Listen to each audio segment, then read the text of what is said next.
Star Wars Dark Droids Issue 1 finds the Spark Eternal awakened, trying to figure out what it is, since now it is no longer part of Dr. Aphra, coming to the conclusion it is in a droid now. It learns that droids are everywhere and the beings are constructed to be subordinate to organic life, a rule that has never been forgotten no matter the purpose of the droid. It can see that some are treated as friends, as on the Rebel fleet, Luke asks R2-D2 to bring him a map of the Tamaz system so he can check it against some of his Jedi texts. He checks the texts against the map, finding nothing, but he thanks his little friend for the effort though. The Spark also finds that some droids are disposable, as Darth Vader trains with a sparring droid, cutting it down easily as he demands another. The Spark looks further out, seeing droids can be warriors, killers, partners, lovers, vassals, navigators, fighters alongside organics, healers, builders, and everything else, but in every situation they all still serve organics. The Spark realizes that while it is a droid, it is also something else, remembering it was bonded to Aphra and Miral, but now that it is bonded with a droid, it has something else and is driven by desires of the body it now inhabits, finding that it was locked away by those who feared it,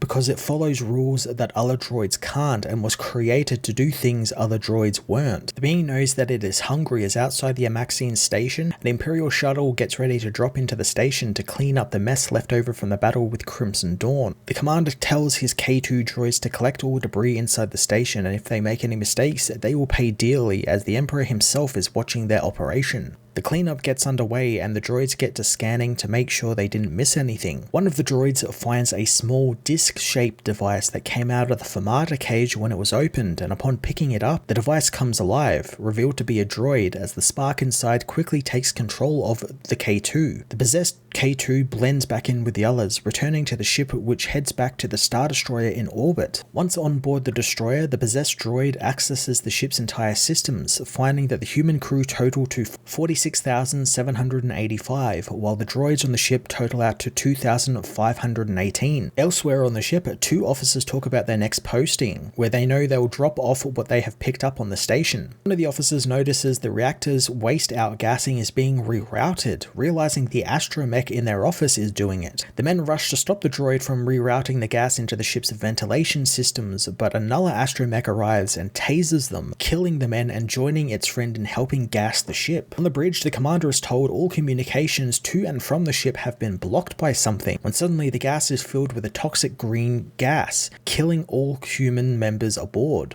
In the hangar, a K2 disables the shields, blowing the contents of the hangar out into space. All while the droids kill the crew, a mouse droid zooms around, making it to the comms unit and managing to get a message out as a Spark comes for it. The mouse droid fights off the little droid, but is infected by the same thing as everything else on the ship.